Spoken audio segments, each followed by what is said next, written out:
Item: SCP-323. Object Class: Euclid. Special Containment Procedures: SCP-323 is to be kept in a 17 m x 17 m x 17 m concrete containment cell in Site-91. The object is to be restrained in the center of the cell within a 1m3 container of 8.8 cm thick transparent armor lined with one-way laminate, which is to be fit with 1 electronically locked access port.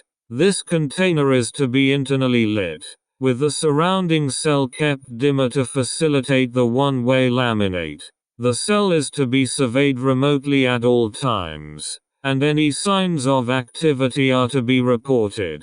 No personnel are to enter SCP-323's containment cell except to examine the integrity of SCP-323's restraint measures. The restraint measures are to be examined bi-weekly, and any signs of damage are to be repaired immediately. All personnel who enter SCP-323's containment cell are to be accompanied by an armed guard.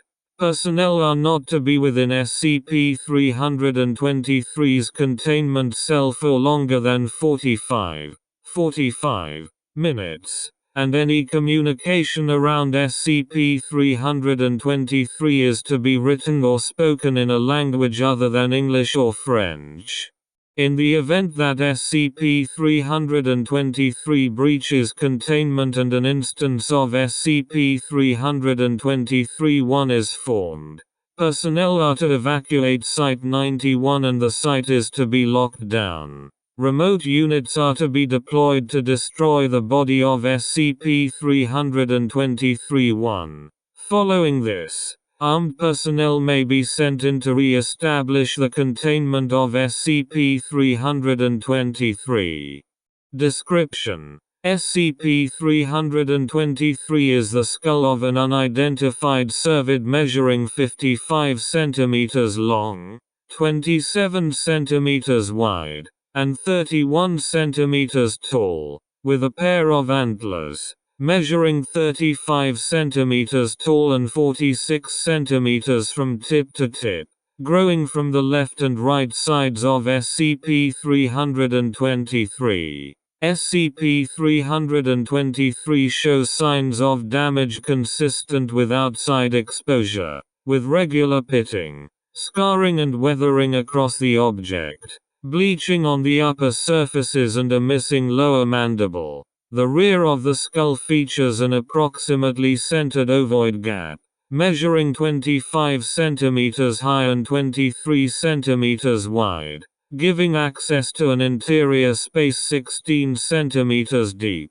This gap shows signs of tool use, indicating that it was carved with tools, possibly stone.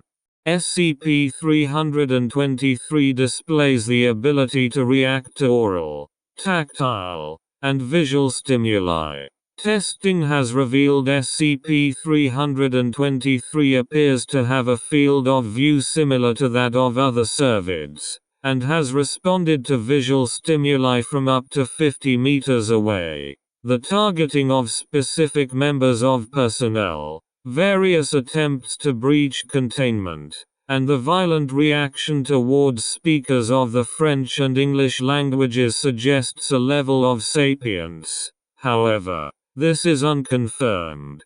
SCP-323 is capable of limited locomotion, typically in the form of small movements and vibrations. In most cases, SCP-323 will only locomote in the event of various stimuli, such as moving away when touched or turning when personnel are present within its containment chamber. SCP-323 has demonstrated the ability to make larger movement, such as lunging at personnel and repeatedly attempting to force its way through containment measures.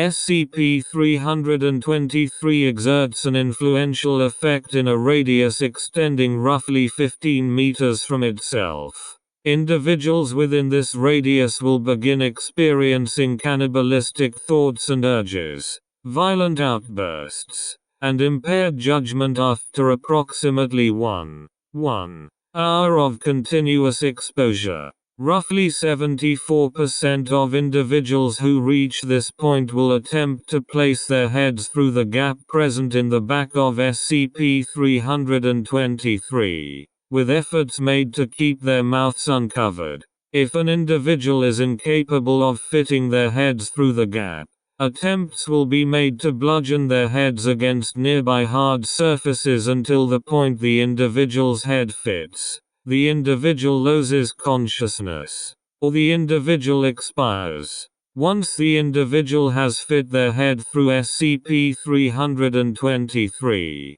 the individual is classified as SCP-323-1. Within 10 minutes of putting SCP-323 on, SCP-323-1 will undergo drastic physical alterations. SCP-323-1 will experience a rapid loss of body fat, body hair, and pigmentation, followed by the rupturing of the distal phalanges from the fingertips, abnormal tooth growth, and the blackening of extremities consistent with frostbite. Additionally, SCP-323-1 appears to experience greater strength and pain tolerance than the average human. However, SCP-323-1 still appears to be as susceptible to physical harm as it was prior to its introduction to SCP-323.